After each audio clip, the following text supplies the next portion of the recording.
What's up, guys? My name is Pete, and I'd like to welcome you to another edition of Phipps Tips. In today's episode, we're going to take a look at the overall market. We're going to check out its top performers. We'll have a look at today's biggest winners and its biggest losers. We got a couple of news articles today, guys. U.S. regulation and Ripple contract creators target Ethereum with new tech. We'll get into that.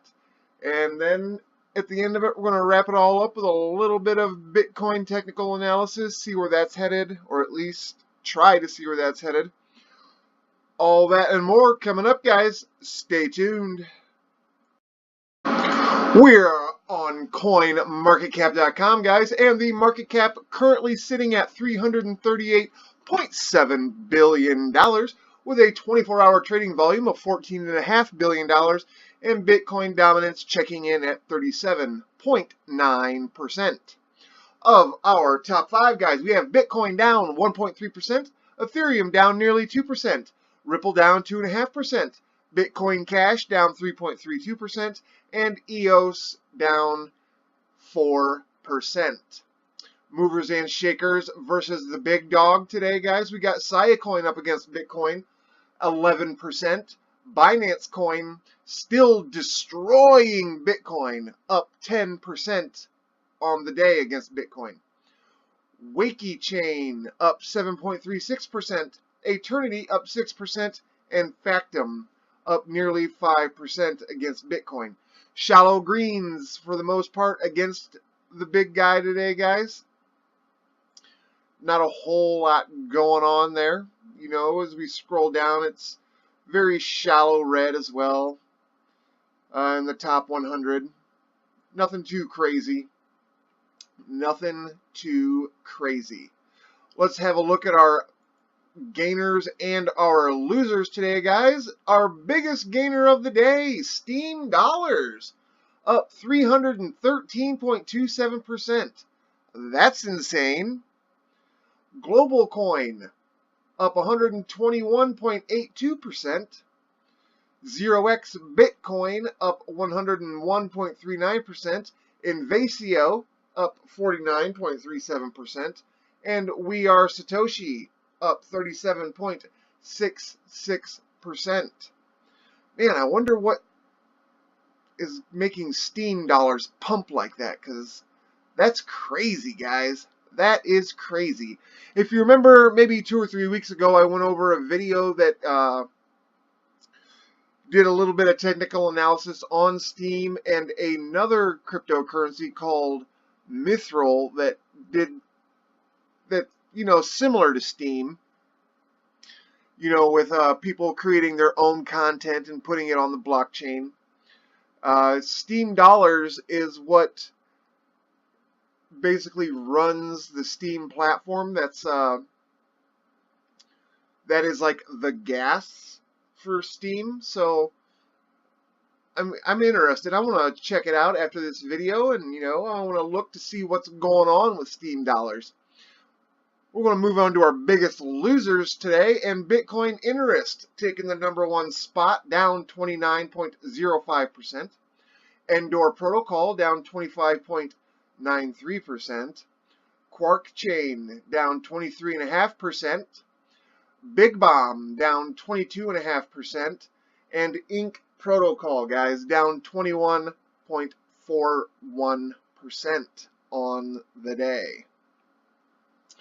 That'll do it for our trending gainers and losers, guys. We're going to move right on into our news articles. The U.S. regulators and what they have to say. Sit right there, guys. We'll be right back. U.S. regulator rejects FOIA request concerning Bitfinex and Tether subpoenas. The U.S. Commodity Futures Trading Commission, or the CFTC, has refused a Freedom of Information Act for a release of subpoenas allegedly issued last year to cryptocurrency exchange Bitfinex and token issuer Tether, CoinDesk reported Wednesday, June 6th. Bitfinex and Tether share a CEO, Jan Ludovicus Vandervelde. Wow, that is a name. And the two entities had created controversy last fall over alleged price manipulation of Tether. The two companies reportedly received subpoenas from U.S. regulators on December 6th of 2017, with the impetus for the subpoenas still unclear. Tether has also been under some scrutiny from crypto community after they dissolved a relationship with their New York-based auditor before an official audit was released. The stablecoin being in quotations, issuer recently minted 250 million more USDT at the end of May, renewing debate whether Tether has enough cash reserves to back each token with $1 as they advertise. The June 5th FOIA request, which was initially submitted in February, asked for subpoenas issued to iFinex Incorporated, also known as Bitfinex, and its subsidiary companies, as well as subpoenas issued Tether Limited and its subsidiary companies. The CFTC's negative response to the request noted that it had thousands of responsive records, all of which are exempt from the FOIA's disclosure requirement. The letter cited one FOIA exemption that disclosure could impede their law enforcement activities, as well as another that excludes the records on the ground that confidential sources are not lost because of retaliation against the sources for past disclosures or because of the source's fear of future disclosures. In response to Cointelegraph's request for comment, Casper Rasmussen, the head of marketing at Bitfinex, provided the following statement. We routinely receive legal processes from law enforcement agents and regulators conducting investigations. It is our policy not to comment on any such request. Tether has not requested or has not responded to Cointelegraph's request for comment by press time. So guys, it's just another thing for Tether. I mean, these guys, this company just keeps getting, questions after questions after questions about their validity. Do they have the money that they claim to have? Let's have a look at Tether's market cap. It being the 13th, sitting at $2.5 billion. That is the market cap of Tether. So, claiming that their circulating supply is the exact, well, actually it looks like it's about $3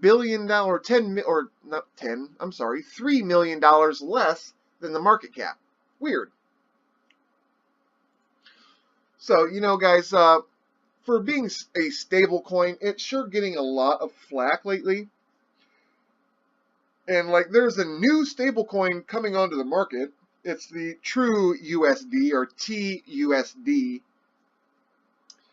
And will that take the place of Tether? I don't really know. Right now on Bitrix, they have the pairing for Tether versus the True USD. I don't understand why that is.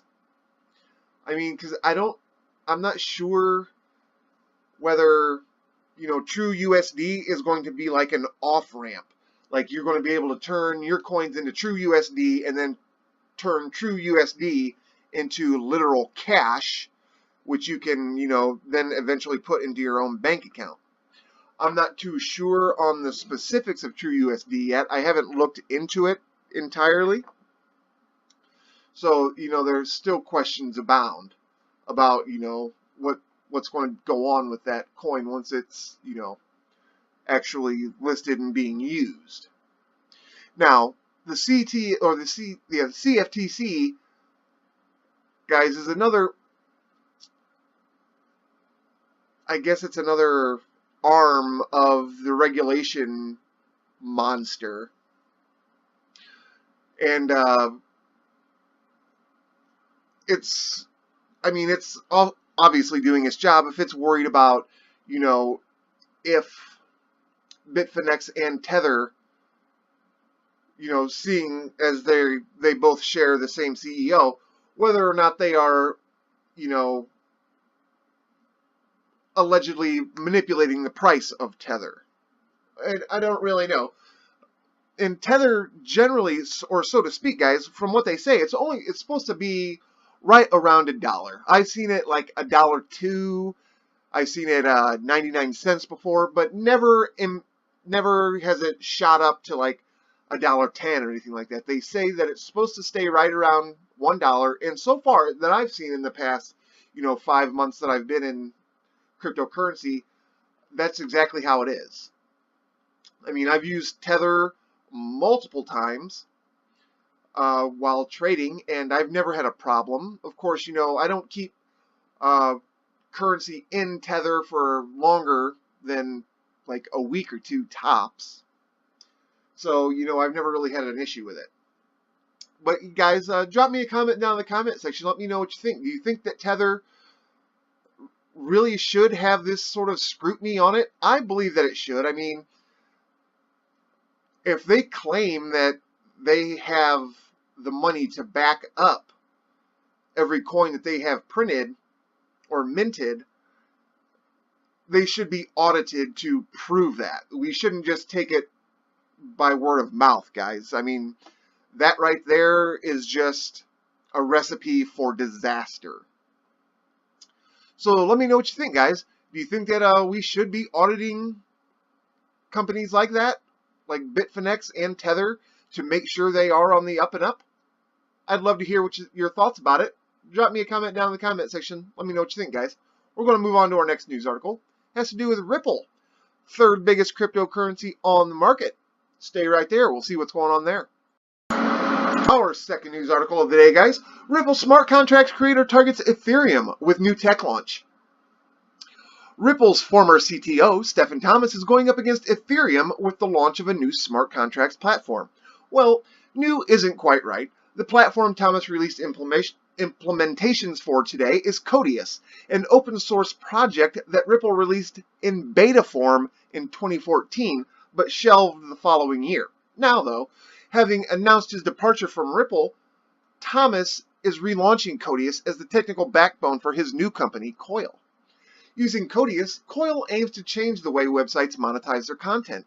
According to Thomas, monetizing web content has so far relied on clunky workarounds, like ads, paywalls, and user data harvesting. Think Facebook's recent debacle, for instance. But his new project, by using Interledger, an open source protocol that was developed inside Ripple for sending payments across different ledgers, plans to allow users' browsers to make micropayments to websites they visit. Codius could enable use cases such as revenue disbursement contract, which could take in revenue as people watch a movie and pay that money out to all parties that made the movie, and not in batch payments, but little by little. Or a Codius smart contract could help news outlets as their readers interact, in that they could manage readers' authorizations and subscriptions and act as sort of a switching board for your money. The implementation released today comes with tutorials for uploading and hosting Codius smart contracts. Uploaders pay hosts to run smart contracts on their computers to try and push developers to start using the platform right away. And already several developers have disclosed they'll be building on the platform, as revealed exclusively to CoinDesk. Telindus, a Luxembourg-based IT solutions subsidiary of the state-owned Belgian telecom Proximus Group, will use Codius to push forward novel direct e-commerce models. Telindus chief architect Thomas Scherer told CoinDesk. Josh Williams, who has previously invested in well-known game platforms Unity, Zynga, and Kabam, said he'd be using Codius in new ventures, including a gaming company that is currently in stealth. Williams told CoinDesk, teams in games and elsewhere are building on Ethereum and running into cost and scalability issues we're all familiar with. Codius has great potential in addressing these concerns, and we are eager to work with it. Thomas echoed that sentiment, saying that Ethereum has demonstrated the viability of smart contract use cases. It has simultaneously shown the world its own vulnerabilities as Ethereum-based applications continue to run into scaling difficulties. Guys, and that's a big thing with Ethereum right now, is its scaling issues. They say that they're able to currently act within like maybe 100s of transactions per second And really, guys, for anything to have like global use case, you're going to need like millions of transactions per second. Millions. Otherwise, it's kind of pointless. Hundreds per second is, pathetic, in my opinion. Pathetic. And that's really where, scalability needs to be improved on the Ethereum platform. And which, I'm not saying that they're just resting on their laurels, because every single day you're hearing something new about scalability in Ethereum. Working out the bugs and trying to get it going. And, I really hope that Buterin and his team make Ethereum like the go-to crypto for platform building.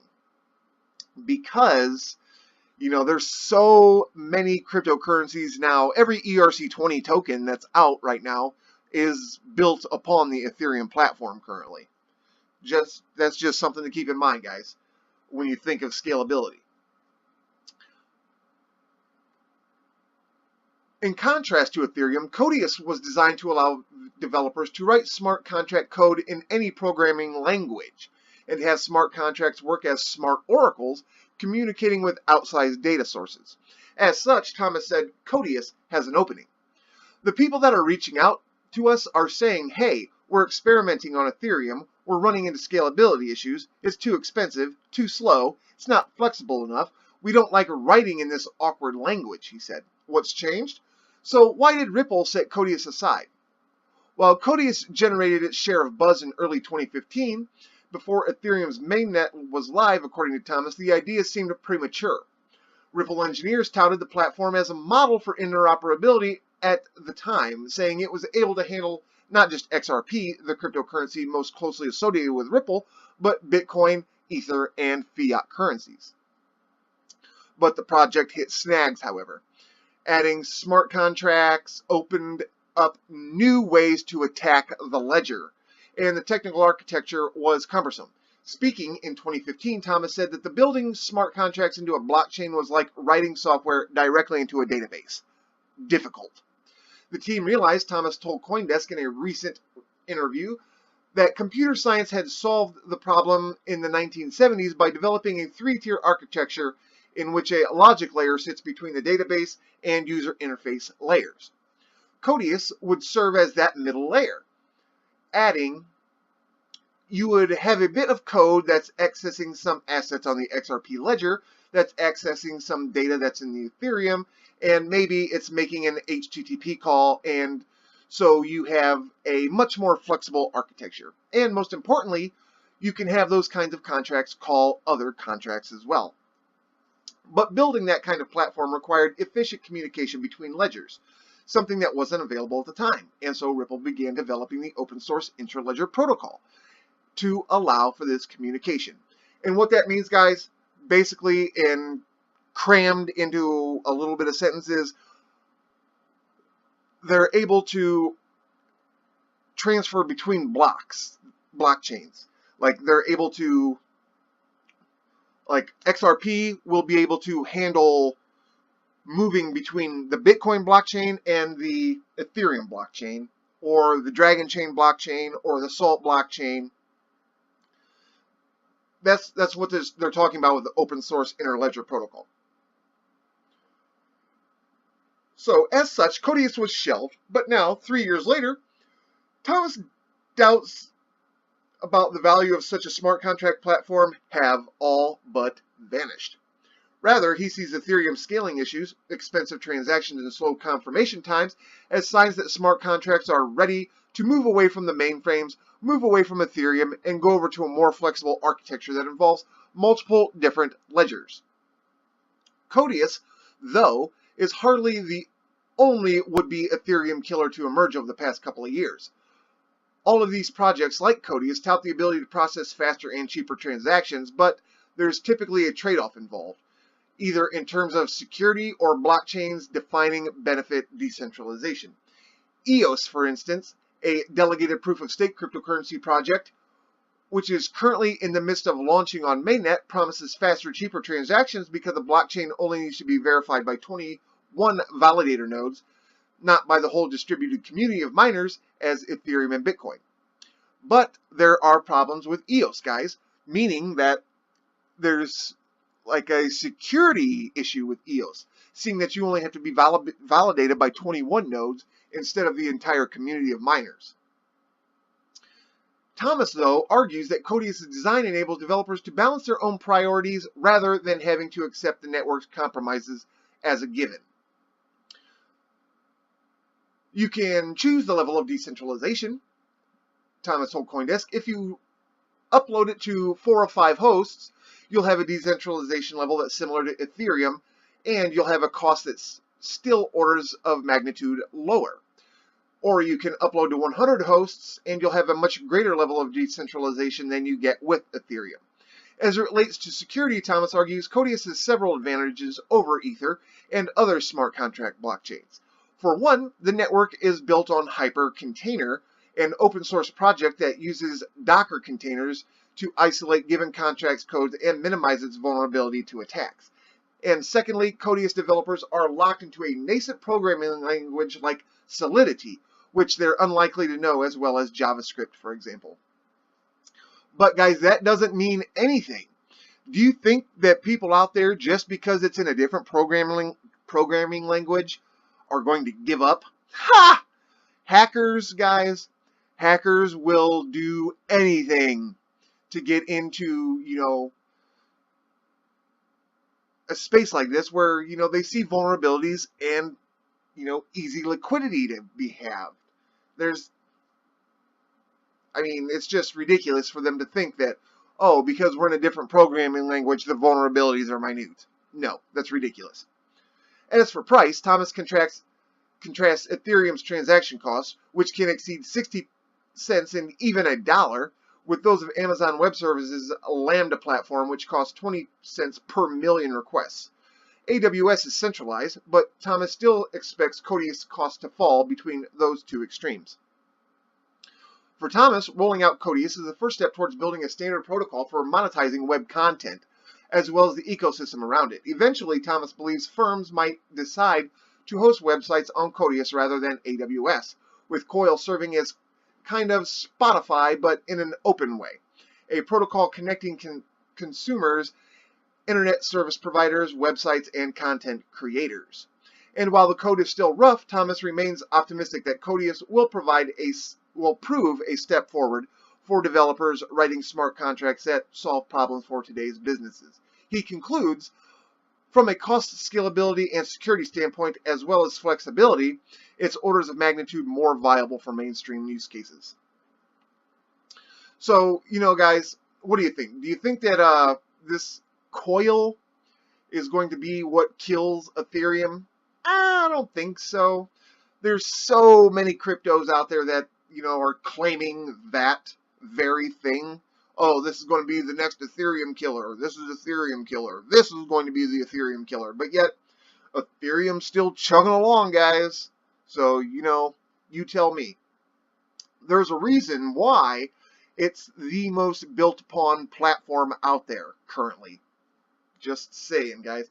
So let me know what you think. Do you think that this Coil, this is going to be what kills Ethereum? I'm really interested in wanting to know what you guys have to think, guys. So, drop me a comment down in the comment section. Let me hear your thoughts on it. We're going to move on into our Bitcoin technical analysis here, guys. Don't you move a muscle. And here we are, guys, on the Bitcoin versus US dollar day scale using the Bitfinex exchange information, as we do just about every other single day of the week. And guys, I want to zoom in here on this. As you can see, we've got a little bit of a correction going on. We got a red candle forming today. We're still, not out of the woods yet. I want to grab our trend line. We're going to draw it in here, showing that style, like that. So as you can see, we're still in our downward trend. We haven't really broken out of anything yet. This morning, everything was green when I got up from my 9 to 5, and as you can see, there's been a bit of a sell-off as, we got up above $7,700 for just a few minutes, and then boom, the dump. Well, I shouldn't say it was a dump, but it was a definite sell-off. We're going to move to our 4-hour time scale so we can get a bit better of a picture. We're going to go ahead and remove all of our drawing tools and stuff. And as you can see, this candle looks rather nasty. That's a big red candle. It signified quite a drop in price. Let's grab our long tool. We'll start at the bottom here. And yeah, it was... I guess it wasn't too bad. Like a 1.75% decrease. I mean, it just looks uglier than what it is. But guys, like what we see right now is it's the same. It's a bunch of chop. You know, we got just a little bit of price action and then a dump. If the past few days have been any indication, we're going to see just some sideways running here for the next few days, as we did back here. The end of May, you know, we had that run, ran sideways, and a drop, ran sideways and a drop.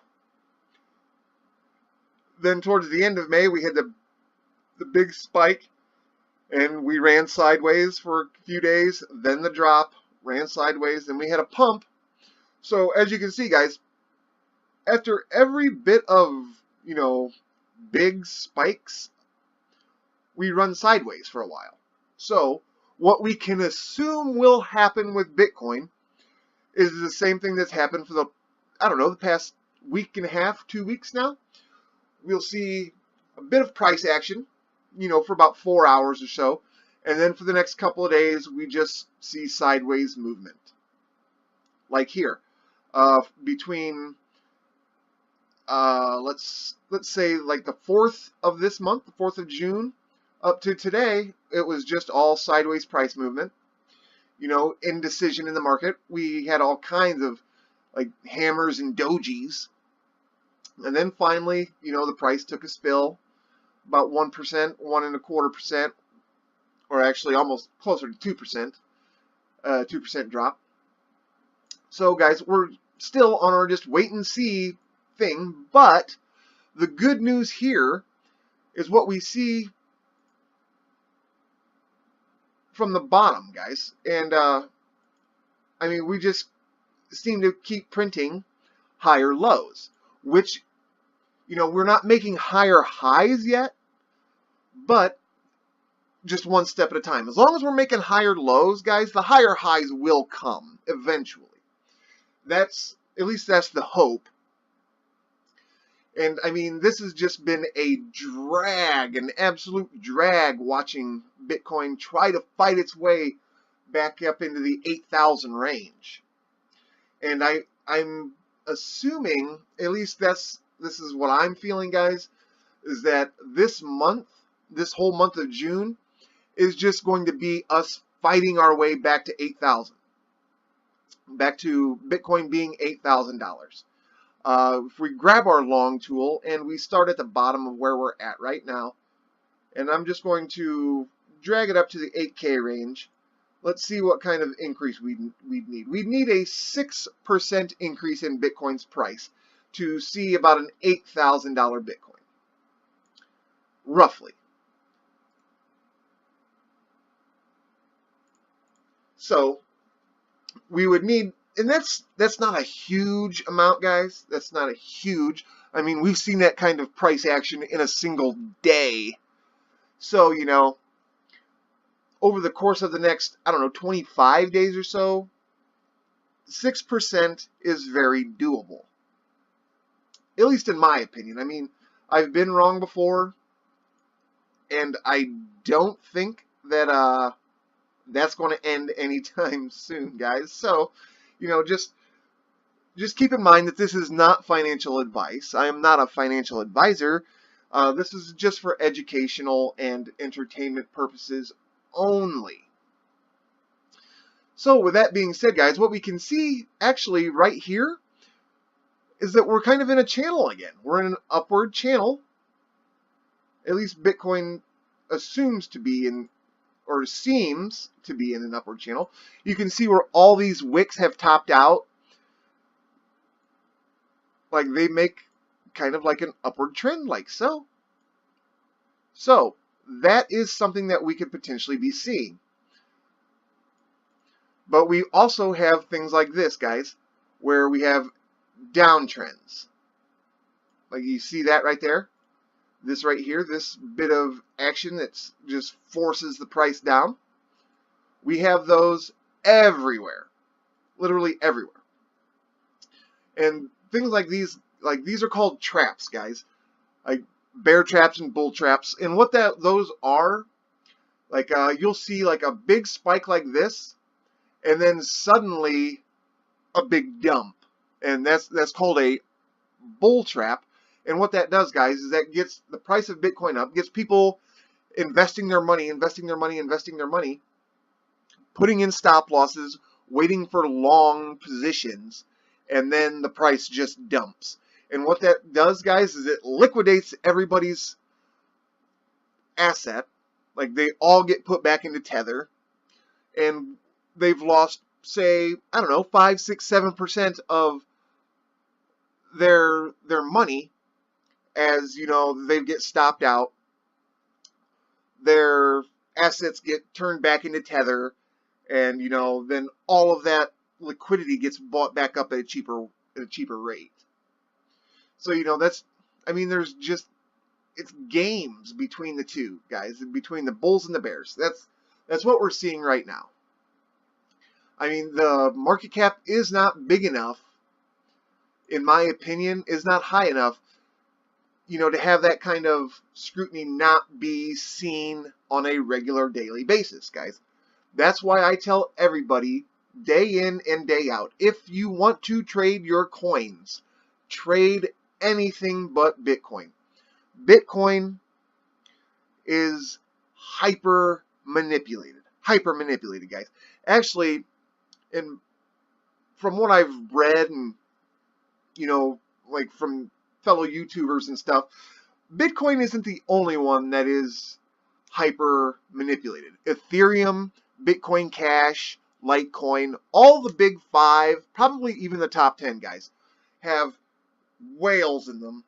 And what I mean by whales is someone who controls 5% of the total allocation of tokens. And there are groups of these individuals, guys, that like to dictate the price of crypto or the price of the specific asset as a whole. So, you know, that's just something to keep in mind, guys, when you are trading. But, guys, that's going to do it for today's video. If you're still with me after all this time, hit that subscribe button, as I'll try to post a video every single day, Monday through Friday. And if you learned anything new today, hit that like button and share it with a friend. I'm sure your friends like free information, free value as well. As always, guys, thank you for watching, and I'll see you in the next one. Peace.